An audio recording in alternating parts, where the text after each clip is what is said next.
오늘 우리에게 주실 하나님의 말씀은 이사야서 46장 보겠습니다.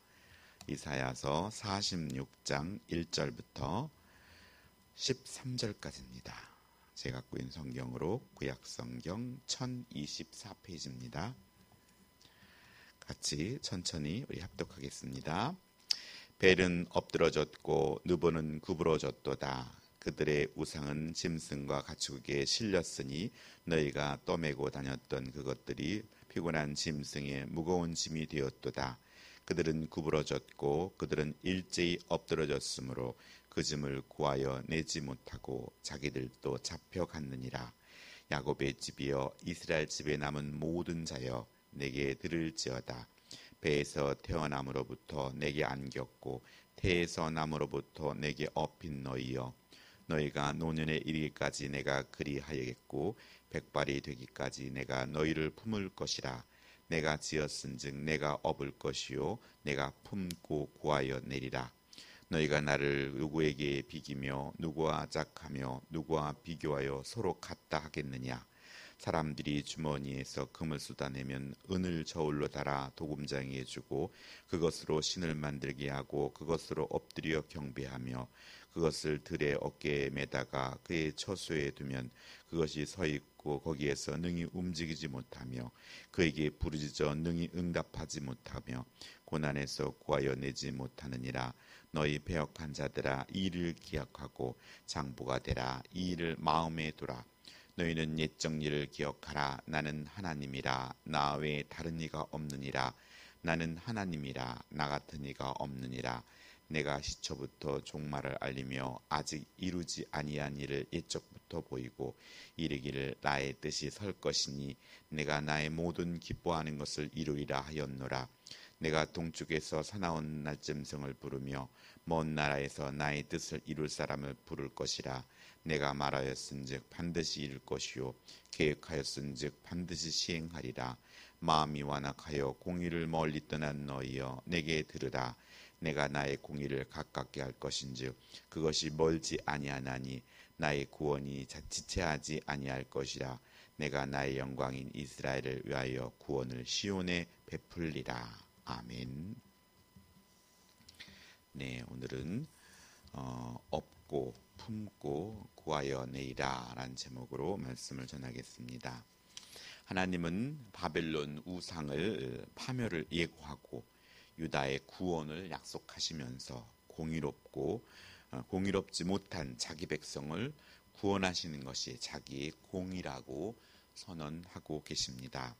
하나님은 바벨론의 신을 비롯한 모든 우상의 허상을 폭로하십니다. 그것들은 아무것도 할 수 없는 무거운 짐에 불과하다고 합니다.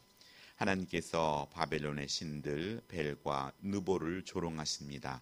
벨은 주인이란 뜻으로 하늘의 신으로 모든 신들의 아버지로 여겼습니다.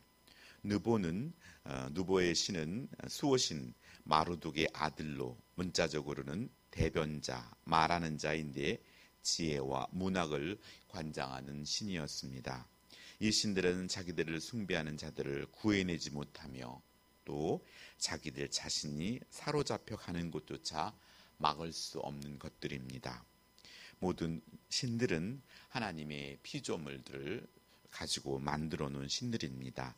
그 신들을 섬기고 또 그것들을 따라갈 때 악한 영들은 교묘하게 우리를 미혹하고 유혹하여서 우리를 그 신의 더러운 우상으로부터 우리를 종노릇하도록 만든다는 것입니다.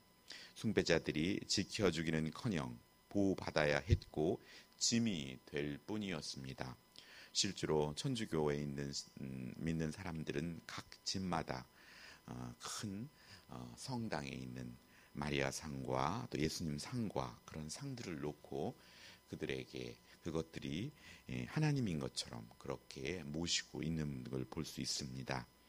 또한 우상들도 그렇게 그 신을 놓고 거기다가 빌고 그것이 자신을 지켜줄 것처럼 빌고 있습니다.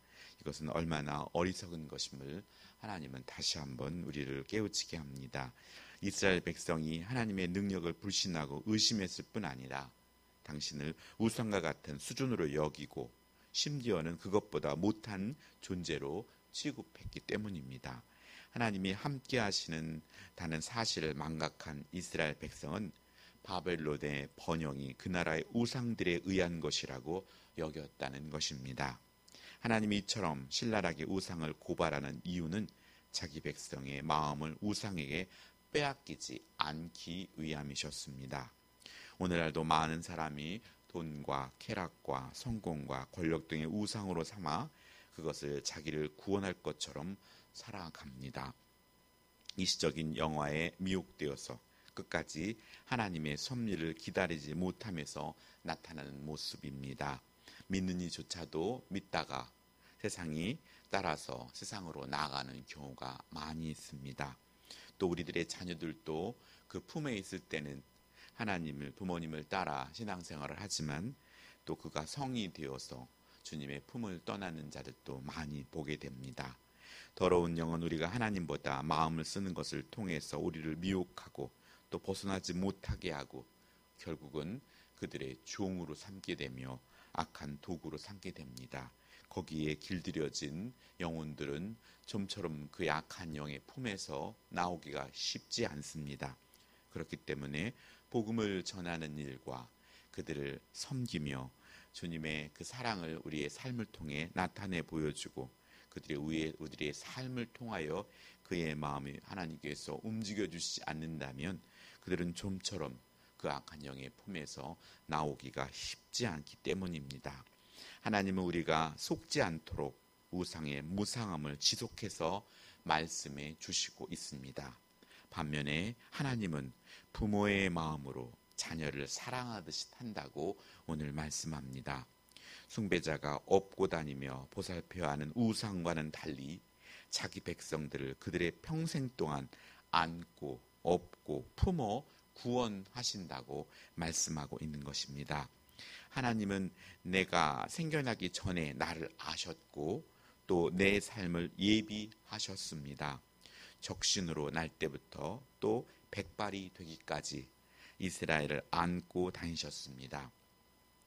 나라의 시작부터 마지막까지 하나님이 그를 품으셨고 잠시 그들의 징계하셨지만 다시 품에 안고 돌아오실 것이며 영원히 영화롭게 하실 것이라고 말씀합니다. 우리도 하나님이 낳고 기르고 돌보는 존재입니다. 환난을 만나고 두려움이 닥쳐올 때 내가 의지할 것은 품고 살던 우상이 아니라 나를 품에 안아주신 주님뿐이라는 것입니다. 새끼를 업고 나르는 독수리처럼 그리고 겁에 질린 자녀를 안전한 곳으로 어디까지든 끝까지 품고 데리고 가는 부모처럼 그렇게 하나님은 자기 백성을 이스라엘을 인도하셨던 것처럼 저와 여러분을 인도하실 것을 믿으시기 바랍니다. 하나님은 우리로 장부의 결단력을 요구합니다. 바벨론식 가치관이 상식이 되어버린 시대입니다. 세속적인 문화들이 교회에 깊숙이도 들어왔습니다.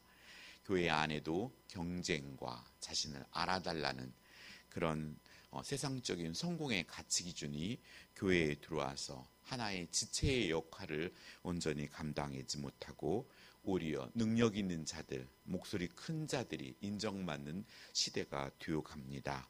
이런 이 시대에 포로가 된 것은 현실에서 힘써야 할 일은 하나님의 약속을 기억하고 말씀을 마음에 두는 것입니다. 그렇게 하지 않으면 소망을 잃고 현실에 함몰되거나 또 우상에게 현혹되기 쉽습니다.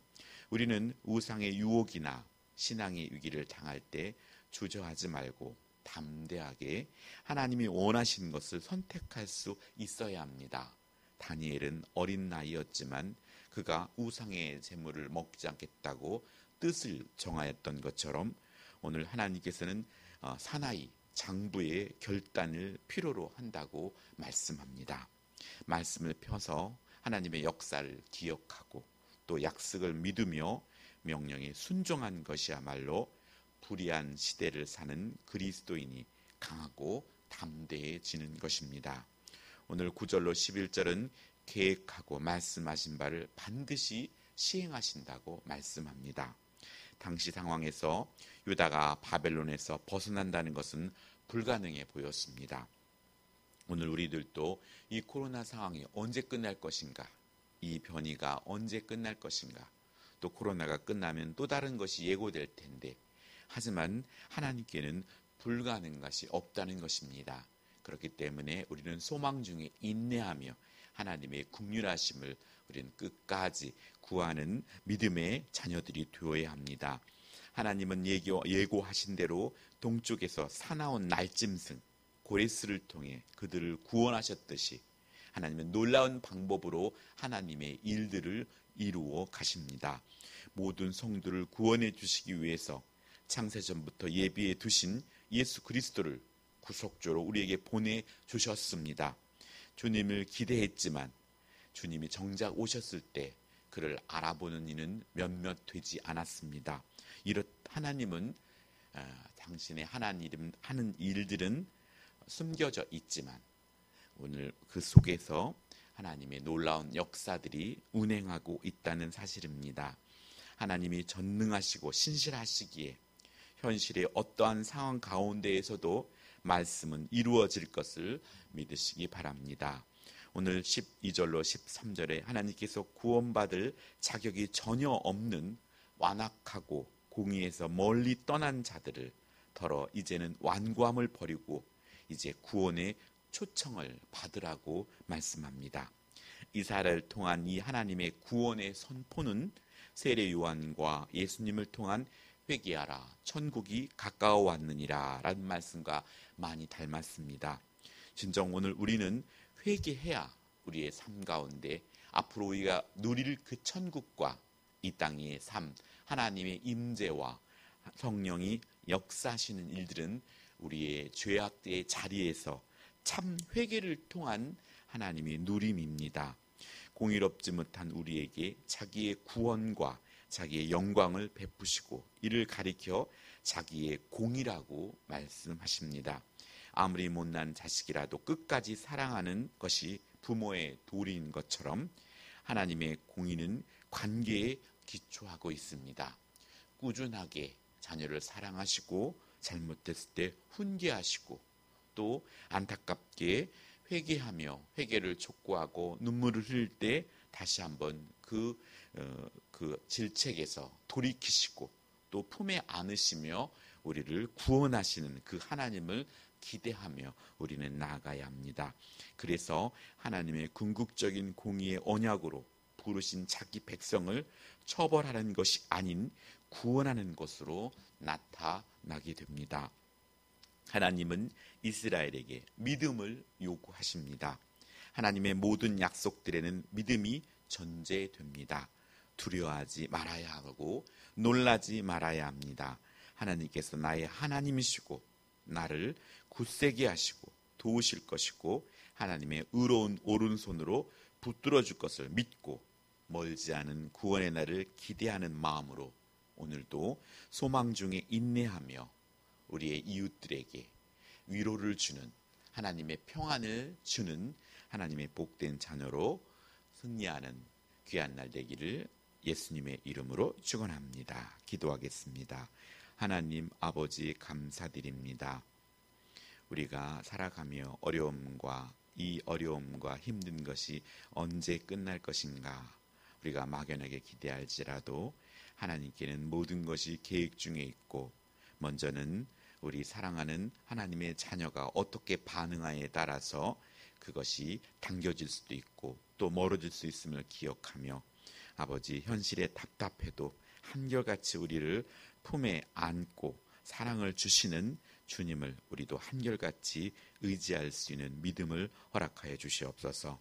우리를 구원하셔서 영광스럽게 하실 하나님을 기억하며 오늘 하루도 예수 그리스도 안에서 승리하는 귀한 성도님 되기를 예수님의 이름으로 축복합니다. 이 모든 말씀 예수님의 이름으로 기도드렸습니다. 아멘.